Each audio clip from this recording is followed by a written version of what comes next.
podíamos deixar que Susana... Non pasa nada. Transporte público na cidade. Bueno, ainda está peor o tren. Comparado con os buses de Santiago, en el taxi, no sé yo, si el tren, no sé si no hay tren. Sí.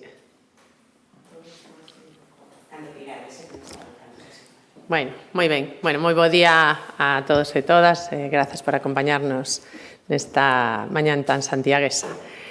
Bueno, en primeiro lugar, quería trasladar os parabéns a Pablo Barcia, que foi elexido hai poucas horas alcalde de Mondariz. Pablo sabe moi ben o que hai que facer e como facelo para conseguir que o seu concello pois volva á senda do éxito despois de 10 anos sin goberno do Partido Popular.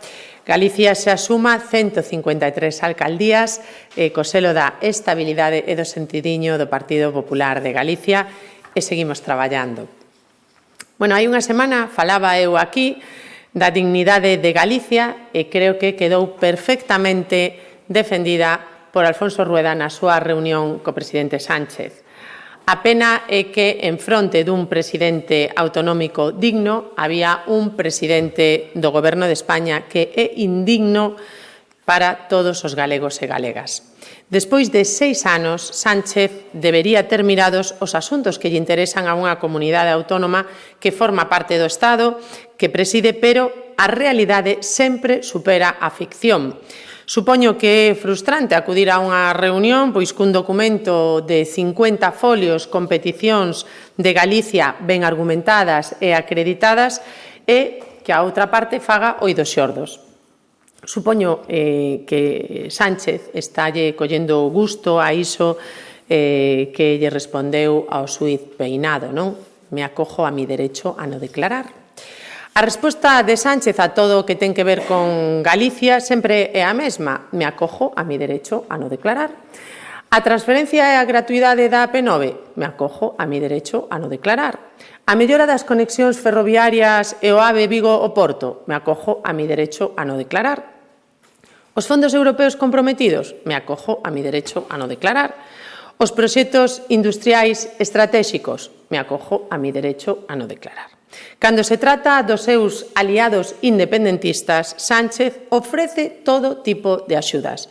E cando se trata de Galicia, Sánchez prefire non declarar. Non nos dá tempo a acabar coa reunión, que xa temos un novo capítulo por diante, que é a máis que probable ausencia de presupostos xerais do Estado para o ano 2025. Unha consecuencia lóxica dun goberno que cada vez ten máis pinta de Frankenstein, unha mostra máis da inestabilidade permanente na que se move e na que tamén sume cada día a España, unha sumisión absoluta ao independentismo sen importar as consecuencias e a repercusión tamén nas comunidades autónomas. Unha tomadura de pelo que o Partido Socialista de Galicia e o Bloque Nacionalista Galego aplauden cada día e cada ano dende Galicia. E todo mentras se negocia un pacto fiscal con Cataluña que vai supoñer a cada galego e a cada galega máis de 495 euros.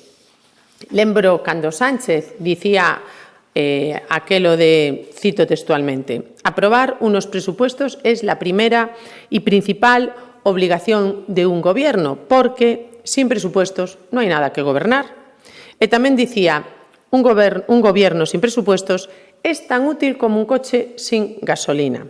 Como sempre digo, moito ten que aprender Sánchez da Xunta de Galicia, que o próximo mes vai presentar os seus orzamentos e que serán os 15º que se aproban de forma consecutiva en tempo e forma para estar a punto o primeiro día de xaneiro do 2025. E, por último, lamento que tanto o Partido Socialista como o Bloque Nacionalista Galego sigan negándose a recoñecer a Edmundo González como presidente de Venezuela e sigan sendo incapaces de dicir que o que hai nestes momentos en Venezuela, baixo o mando de Nicolás Maduro, é unha dictadura. Esta semana tivemos que escoitar unhas declaracións vergoñentas do embaixador de Maduro en España, o señor Rodríguez Zapatero, que di que lle debe lealdade a Venezuela. E todo mentras presentaba un libro titulado La democracia e sus derechos.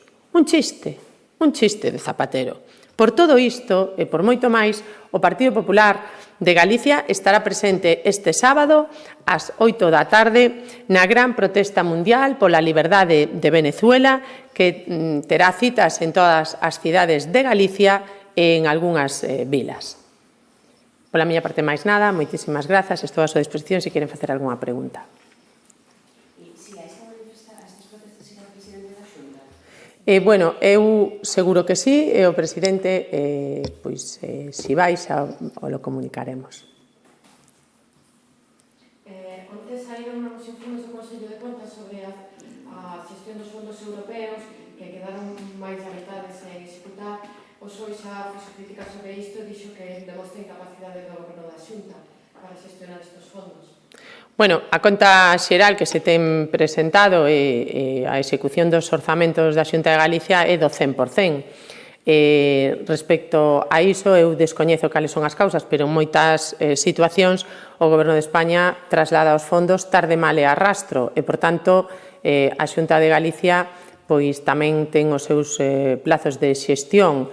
Neste caso, eu creo que dicir que a Xunta non é capaz de xestionar os fondos é un chiste, cando realmente quen é incapaz de trasladar os fondos en tempo e forma para todos os proxectos estratégicos de Galicia é o Goberno de España. Temos visto como en algunhas ocasións pois trasladan os fondos pois en novembro ou en decembro, pois con escasos días para a súa execución e a piques de rematar o ano. Por tanto, creo que cada cousa hai que ver cada proceso de xestión dos fondos, como se materializou e con que tempo se trasladaron dende o Goberno de España.